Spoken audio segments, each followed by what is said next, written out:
Magandang gabi po mga kapwa ko tagapakinig. Ako po si Leandro. Kung kababalaghan din lang po ang pag-uusapan, ay meron din po akong ma-share sa inyo na nangyari noong kalakasan ng bagyo sa probinsya namin. Nakalimutan ko na po Sir Neb yung pangalan ng bagyo noon, pero hindi ko makakalimutan ang nangyari sa akin. Isa po akong tricycle driver. Mahirap bumiyahe dahil nga sa bagyo, pero pinili ko pa ring bumiyahe. Kasi naaawa ako sa mga nasa stranded at walang masakyan. Isa pa ay malakas ang biyahe kahit papano. Kapag ganoon kasing sobrang lakas ng ulan, bihira na yung mga masasakyang jeep sa lugar namin. Yung mga tao hanggat hindi nasasalanta ay tuloy pa rin sa pagtatrabaho. Nakakapagod ang buong maghapon na yon na makipagtunggali sa malakas na bagyo. Pero ayos lang dahil kumita rin ako kahit papano, may mauuwi sa pamilya ko. Gabi na at pauwi na ako nang bigla akong mapapreno ng malakas dahil sa gitna ng nanlalabang daan gawa ng malakas na ulan ay nakita kong may batang patawid. Batang babae na sa tansya ko ay nasa 8 o 9 na taong gulang. Pero pagkatawid niya sa kabilang kalsada ay hindi ko na agad siya nakita. Ang bilis mawala. Tinanaw ko pa kung saang direksyon siya pumunta. Pero hindi ko talaga maaninag. Yung ibang tao naman na naglalakad ay malinaw ko pang nakikita. Napakamot na lang ako sa ulo Sir Neb at nagpatuloy sa pagmamaneho kahit nag-aalala ko doon sa bata. Hindi pa ako gaanong nakakalayo sa lugar na yon ay bigla ko na namang nakita yung batang babae na patawid ulit mula naman sa kabilang daan. Sinundan ko talaga siya ng tingin. At tulad kanina ay ang bilis na naman niyang nawala.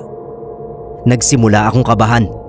Kung totoong bata yon ay papanong nangyari na parang naglalaro pa siya at sayang-saya sa bagyo.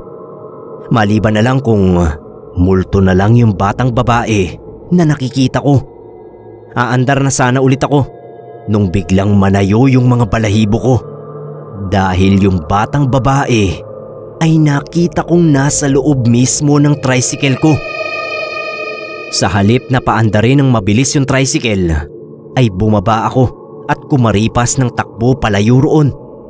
Alam kong nagtataka yung mga nakakita sa akin, pero diretso lang ako sa pagtakbo kahit basang-basa na ako ng ulan. Hanggang sa harangin ako ng kapwa ko driver. Ano raw ang nangyayari sa akin? Nagkakandautal ako habang tinuturo ko yung tricycle ko. Sinamahan ako nitong bumalik doon. Wala na yung bata sa loob, pero nangangatal pa rin ako. Imposible kasi na mapunta siya sa loob ng tricycle ko dahil kakakita ko pa lang sa kanya na tumawid ulit sa kabilang panig ng daan. Kaya buo ang paniniwala ko na ang batang yon ay isa talagang multo.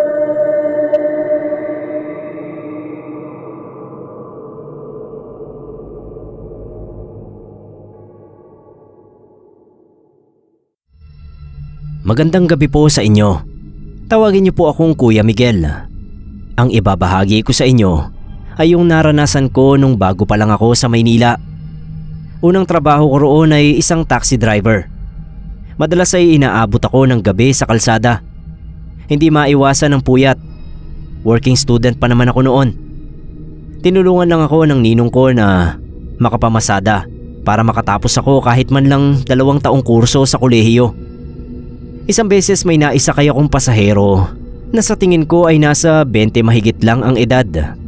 Maganda siya Sir Neb, kaya hindi ko mapigilan ang sarili ko na mapatingin sa kanya ng madalas doon sa salamin ng taxi.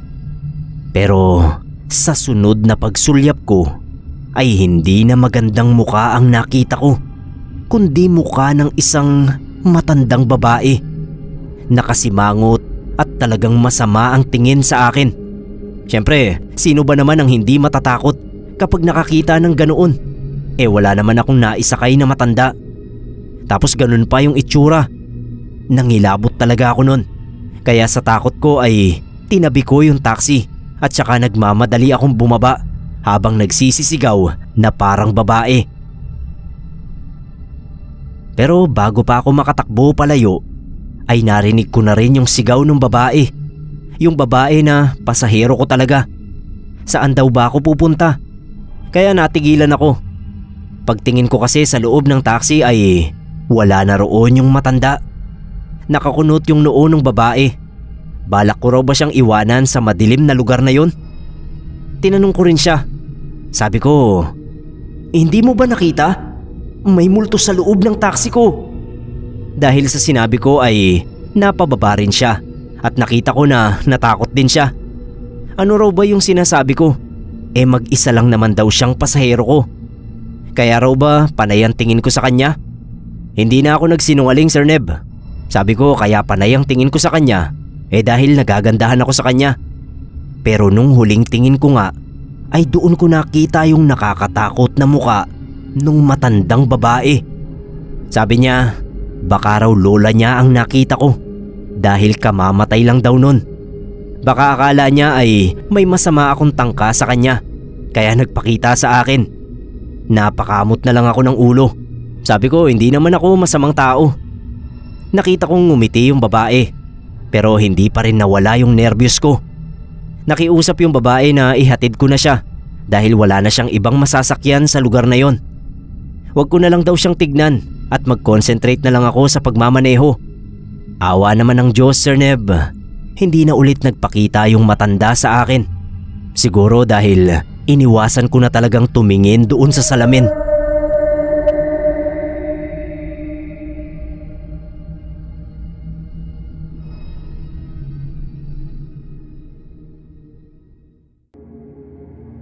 Ako po si Jimmy.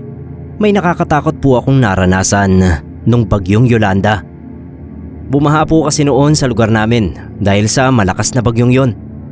Mabuti na lang at nagkataon na off ko sa trabaho. Kaya natulungan ko sina mama na magtaas ng mga gamit sa second floor ng bahay namin. Grabe yung pananalanta ng bagyong yon sa lugar namin.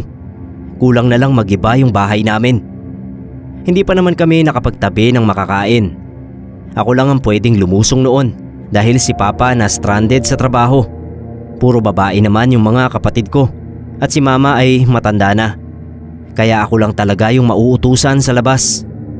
Medyo kabado ako sa lakas ng ulan at laki ng baha. Buti na lang marunong akong lumangoy. Nung papunta na ako sa bilihan ng pagkain ay nakisabay ako sa pila ng mga taong nakahawak sa tali para hindi tangayin ng tubig. Sa unahan ko ay may isang lalaki at isang babae na magkatulong sa paghawak doon. Sa likuran ko naman, nung una ay walang nakasunod sa akin. Pero nung nasa bandang gitna na kami, ay naramdaman kong biglang may humawak sa damit ko. Nung lingunin ko kung sino ang humawak sa akin, ay isa palang teenager na babae. Sabi ko, sige, kapit ka lang. Kasi malakas talaga yung agos ng tubig noon. Lalo na kapag may dumadaang sasakyan. Nahirap din sa pagsagupa ng malaking baha. Tuwing lalakas yung hangin at hahampas yung alon, ay ramdam ko na napapakapit ng mahigpit sa akin yung babae. Nung malapit na kami sa dulo ng tali, ay nilingon ko siya uli. Aalalayan ko sana sa paghakbang. Pero Sir Neb, ganun na lang yung pagkabigla ko. Nung paghawak ko sa braso niya, ay para akong humawak sa malamig na marshmallow. As in naglagos yung kamay ko sa braso niya na napakalamig. Tapos napatingin ako sa kanya.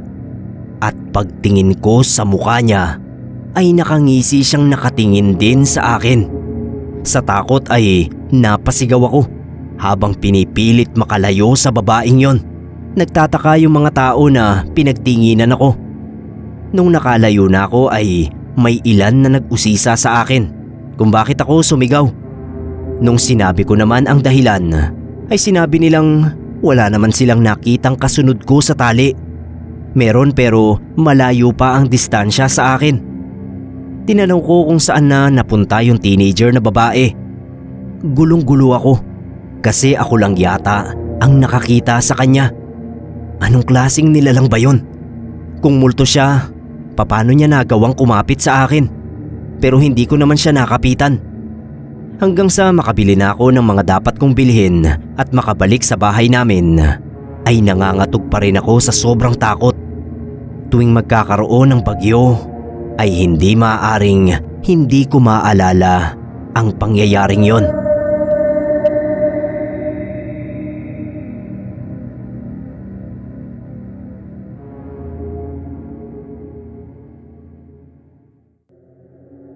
Kamusta po, Sir Neb?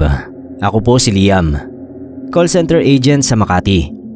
Share ko lang sa inyo yung nakakapangilabot na pangyayaring naranasan ko. Isang beses na umuwi ako ng 1:00 ng madaling araw. Dahil sa uri ng trabaho ko na papalit-palit talaga ng shift, sanay na akong umuwi kahit na anong oras.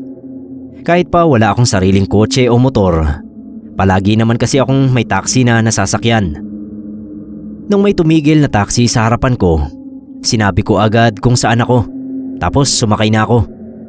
Pansin ko na si Manong driver ay panayang hawak sa batok. Kaya tinanong ko siya kung sumasakit ba yung batok niya. Tumango siya at sabi, ilang araw ng araw. Napatingin na niya sa doktor pero kahit nakainom na siya ng gamot ay hindi pa rin umiepekto.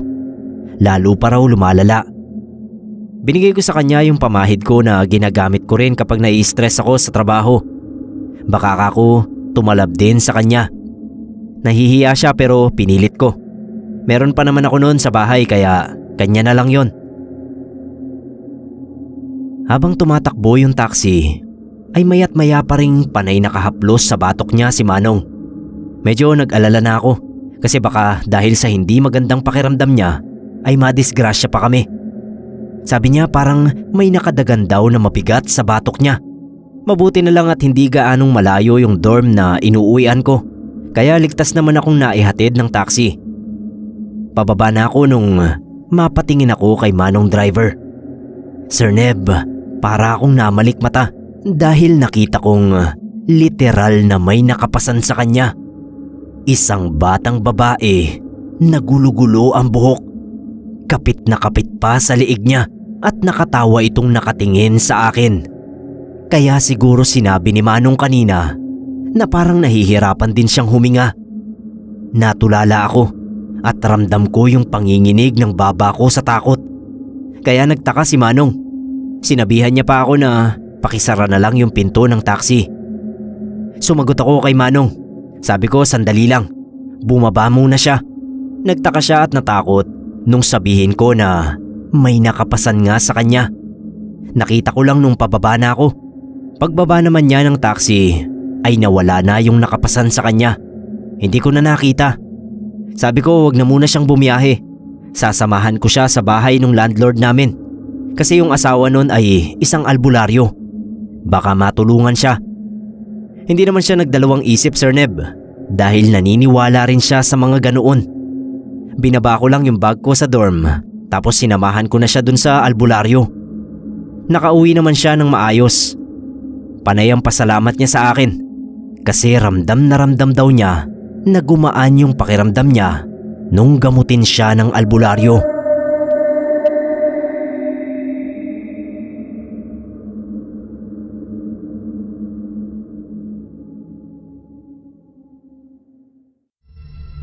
Hello po sa inyo. Ako si Imelda ng Palawan. Isa rin po ako sa mga mahilig sa mga kwentong katatakutan. At meron din po akong naranasan noon na hindi ko talaga makalimutan. Tandang-tanda ko pa ang mga pangyayari nung araw na yon. Sinabihan na ako ng nanang ko na wag nang lumabas dahil parating na raw yung bagyo. Pero nagpilit pa rin ako na pumunta sa palengke. Wala pa kasi kaming nabiling mga pagkain noon dahil kakasahod ko lang sa trabaho. At naisip ko kung nandyan na nga yung bagyo ay tiyak na mahihirapan na kaming makabili sa labas. Kaya hanggat wala pa ay nagpunta na ako sa palengke. Nagmamadali na talaga ako nun kasi umuulan na rin. Wala rin kasing ibang maaasahang lumabas sa amin. Pareho ng matatanda at mahihina si Nanang at Tatang. Nabili ko naman lahat ng kakailanganin namin. Kaya kahit papano ay napanatag na ako na may kakainin kami sa panahon ng bagyuhan. Kaso habang pauwi na ako, biglang lumakas yung ulan na may kasama ring malakas na hangin. Hindi kinaya ng payong ko, kaya nagtatakbo na ako. May nakita akong kubo. Hindi ko kilala yung nakatira doon. Basta kumatok ako ng kumatok. Isang matandang lalaki ang nagbukas ng pinto. Mukhang mabait naman. Pinapasok ako at pinaupo nung sabihin kong makikisilong lang sana ako. Tumayo sa bandang pintuan yung matanda at tumanaw sa labas. Sa tingin ko nasa 80 o 90 na siya. Talagang bakas mo na sobrang tanda na niya. Matagal ko nang nadadaanan yung kubong yon, pero noon ko lang talagang nakita yung matanda. Palagi kasing nakasara yung kubo. Nung medyo humina na yung ulan, ay tumayo na ako at nagpasalamat. Tapos nagpaalam na ako. Hindi siya nagsalita, pero tumango naman siya. Nung naglalakad na ako palayo sa kubo, naisipan kong lingunin yung matanda. Wala na ito sa pintuan at nakasara na yung pinto. Dahil nakatingin ako doon, kaya hindi ko nakita yung makakasalubong ko. Yung kapitbahay naming si Aling Puring. Nagkabanggaan kami. Ano raw ba yung tinitignan ko sa kubo? Sabi ko yung matandang lalaki na nagpatuloy sa akin. Nakisilong kasi ako nung lumakas yung ulan. Nabigla si Aling Puring. Sino raw bang matanda ang tinutukoy ko? Matagal na raw walang tao sa kubong yon. Binebenta na nga yun. Lumingon ako ulit at noon ko lang napansin yung nakalagay na for sale sa pinto mismo ng bahay. Nanlaki yung ulo ko sa pangingilabot. Lalo na nung ituro pa ni Aling Puring yung kadenang nakakabit sa pinto. Ibig sabihin ay nakakandado ito. Nahawakan ko talaga yung dibdib ko sa sobrang nerbiyos. Ibig sabihin ay multo na lang ang nagpatuloy sa akin doon. Maging si Aling Puring ay nangilabot dahil sa nangyari.